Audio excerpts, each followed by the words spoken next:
அனைவருக்கும் வணக்கம். இன்றைக்கான கேள்வி என்னன்னா, திருமணம் என்றால் என்ன? அது ஞானத்துக்கு தடையா அல்லது சாதகமா இருக்குமா அப்படின்னு கேள்வி கேட்டிருக்காங்க.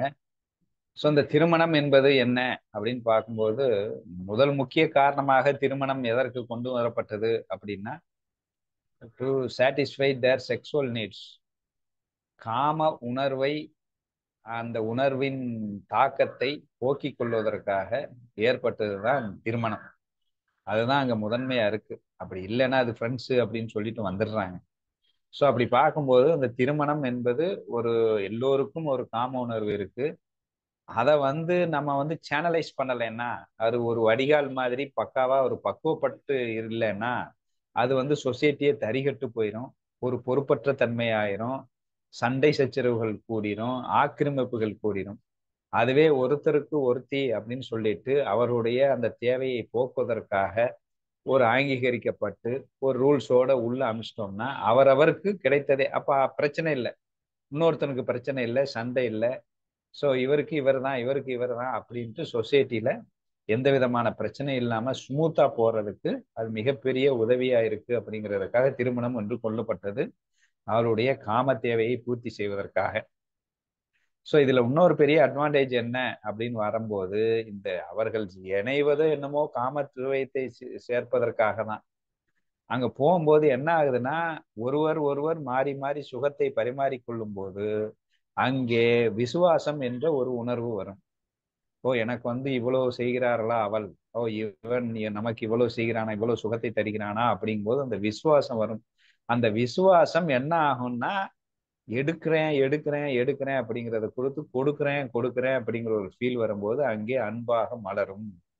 ஸோ அந்த அன்புல ஒரு அன்பு எனக்குள்ளே வரும்போது அது போக மேலும் இதன் விளைவாக குழந்தைகளும் வந்துருவாங்க. அப்ப அந்த குழந்தை இருக்கு, என்கிட்ட அன்பு இருக்கு அப்படின்ட்டு என்னிடம் அன்பு மலரும் போது எனக்கு புதுவிதமான ஒரு உணர்வு வரும். அதை நான் அன்பை நான் பார்த்ததில்லை.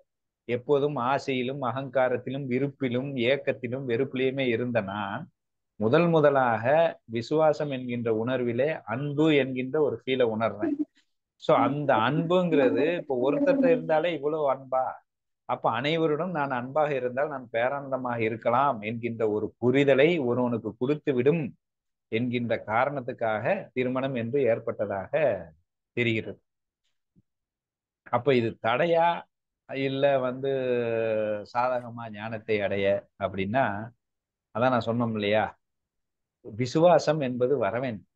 இந்த விசுவாசம் வரலன்னா கடைசி வரைக்கும் ஆசையே இருந்து, அகங்காரத்திலேயே இருந்து, பற்றிலேயே இருந்து, அது பற்றாக மாறி ஆக்கிரமிப்பிலே போய் முடிந்து அது மிகப்பெரிய ஒரு கஷ்டத்தை கொடுத்து கொண்டு கடைசியில திருமண வாழ்க்கையும் சுகமாக இல்லாம, ஞான வாழ்க்கை பேரானந்தமும் இல்லாம ஒரு கஷ்டத்துக்கு போய் ஆளாகி விடுகிறது என்பதுதான் அங்க உண்மை.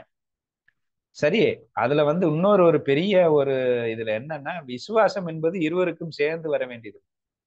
சரி, ஒருத்தருக்கு விசுவாசம் வந்துருச்சு அப்படின்னா சரி, இவர் ஃபுல்லா கிவிங்ல இருந்தா, அவர் விசுவாசம் இல்லாம இருக்கும்போது என்ன ஆகுதுன்னா, முழுக்க முழுக்க இவங்க அடிமைத்தனம் போற மாதிரி வந்துடும். அப்ப அப்படி அடிமைத்தனமாக போகும்போது என்பது பார்க்கும்போது அது ஞான வாழ்க்கைக்கு செட் ஆகாதுங்கிற பட்சத்துல அந்த விசுவாசம் இருவரிடத்திலும் வந்துவிட்டால் அது அன்பாக மாறி ஆட்டோமேட்டிக்கா முழுமை உலக அன்பிலே அவர் நிறைந்திருக்க முடியும். அப்படி விசுவாசம் நமக்கு வரவில்லை என்றாலும் சரி, இல்லை யாரோ ஒருத்தருக்கு வரவில்லை என்றாலும் சரி, அங்கே மிகப்பெரிய ஒரு கசப்புணர்வு ஏற்பட்டு அது பேரானந்தத்தை அனுபவிப்பதற்கு மிகப்பெரிய தடையாக அமைந்து விடுகிறது என்பதை புரிந்து கொள்ள வேண்டும். இதுல மிகப்பெரிய முக்கியம் என்னன்னா, திருமண வாழ்க்கை அப்படின்னு சொன்ன பிறகு அடுத்தவர்கள் விசுவாசம் இல்லைன்னாலும் ஞானத்தில் பக்குவம் இருந்தால், சூடால மாதிரி ஒரு பக்குவம் இருந்தால் கண்டிப்பாக நம்மால் ஞானத்தை அடைய முடியும்.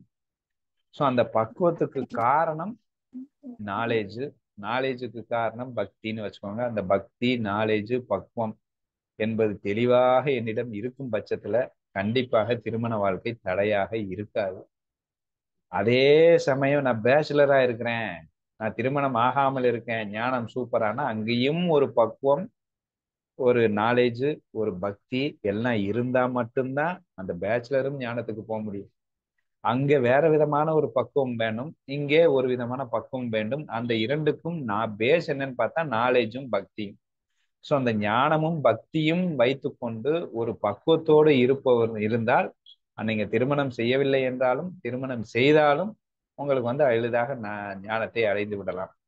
அப்படி இல்லாம அந்த பக்குவம் இல்ல, அந்த திருமணத்துக்குள் இருக்க வேண்டிய அந்த பக்குவம் இல்ல அப்படின்னா, அப்போ வந்து டோட்டலா வந்து அது மிகப்பெரிய ஒரு தடையாயிரும். நாலேஜ்னாலும் தடையாயிரும், பக்தி இல்லைனாலும் தடையாயிரும். அது பேச்சுலர் லைஃபா இருந்தாலும் சரி, திருமண வாழ்க்கையா இருந்தாலும் சரி. அப்ப இது தடையா தடை இல்லையா என்பது உங்களுடைய இயல்புன்னு வச்சுக்கலாம், இல்ல உங்களுக்கு இருக்கின்ற ஒரு பக்குவத்தை வைத்து சொல்லலாம். உங்களுக்கு எந்த அளவுக்கு தெளிவும் நாலேஜும் பக்தியும் இருப்பதை பொறுத்து இது இரண்டுக்குமே அவசியம். பேச்சுலர் லைஃபுக்கும் சரி, திருமண வாழ்க்கையும் சரி. இதுல உங்க இயல்புக்கு எது வருது அப்படிங்கிறதை புரிந்து கொண்டு நீங்கள் தேர்வு செய்தால் இரண்டுமே தடை இல்லை, இல்லை இரண்டுமே தடை நீங்க விருப்ப வெறுப்புல இருந்தா என்பதையும் புரிந்து கொள்ள வேண்டும். ஸோ இதுதான் என்னுடைய ஆன்சர்.